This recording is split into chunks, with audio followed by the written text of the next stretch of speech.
киши сүйлөп аткандан эметип кеттим да, айтпай ой тургум келип кетти да. Сиздер бул баарыбыз айтып атпайбы эртеден бери. Биринчи баштаганда ушул сары соттон баштайбыз депчи, первый очередь очищение деп.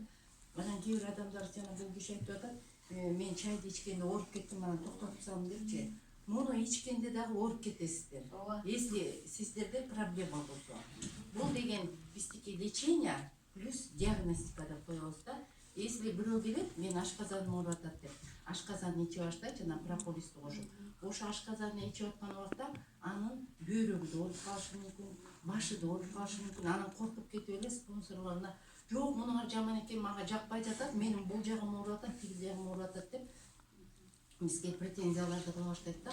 Бул деген лечение, диагностика деген сиздин ашказаныңыз менен кошулуп эле сиздин башыңызда да проблема бар.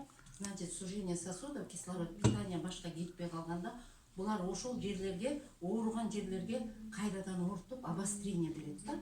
Анан обострение бергенде эле биздин знак берет, кайсыл жерде проблемаңыз бар, ошол жерге барып тиет. Анан биздин кыргыздар, ой бул жакпайт, мен башымды оорута баштап дегендей деген болбош керек. Анткени бул киши азыр сүйлөп атканда мен эметип калдым да, чайды ичтим эле, чайдан ооруп кеттим деп. Сиз андай ооруп кеткенге да чыдашыңыз керек. Значит, сизде проблема көп да. Ошон үчүн эч убакта баягы ооруп кеткенде эч кандай эме коркпоңуздар.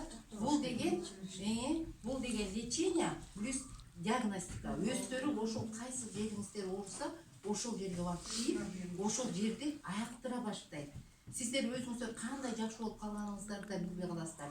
Если адам баласы жетимиш оорунун бардыгы баягы зашлакованный организмден келет да. Если кимдеги мен мисалы үчүн ушул компанияда иштеп атканга 4 жыл болот. Мен бул продукцияларды для профилактики ичем. Мен оору ичкен эмесмин. А бизде кыргыздар ооруну күтүп отурабыз да, качан ооруйбуз ошондо барабыз.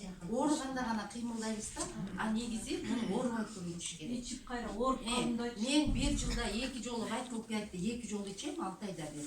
И керектүү макро, микроэлемент, витаминдерди ичип турам. Анткени 30 жашка чейин биз керектүү витаминдерди организм өзү берип турат, а 30 жаштан кийин уже бербейт. Ошон үчүн биз дайыма тазаланып, мындай керектүү макро, микроэлементтерди, витаминдерди ичип турсак, эч ким оорубайт. Ден соолуктун сыры эч кандай деле бир аябай чоң философия эмес экен. Если ким ден соолугун мендей болуп карап, бир жылда 2 жолу очищение кылып, и плюс керектүү макро, микроэлемент, витаминдерди ичип турса, эч ким оорубайт. Если мен кылганды кылсаңыздар, эч ким оорубайт. Просто баягы биздин оорунун баары баягы өтүшүп кеткен, ичибиз толуп калгандан болот. Биз өзүбүздү тиги күндө душка түшүп, чачыбызды, бетибизди турсак эле биз тазабыз деп ойлойбуз, а биздин ичибизди эч ким карабайт. Мисалы ушул жерде отурасыңар, 50-ге 40-ка чыккан кыздар отурат. 30 жыл, 40 жыл ички организмин вообще тазалабайт. Тазалаган билбейт даже. А биз ушундай үйүбүздү 30 жыл, 40 жыл ичин тазалабай койсок, кандай состоянияга келет? Өзүңүздөр карап көрсөңүздөр, мындай элементарно.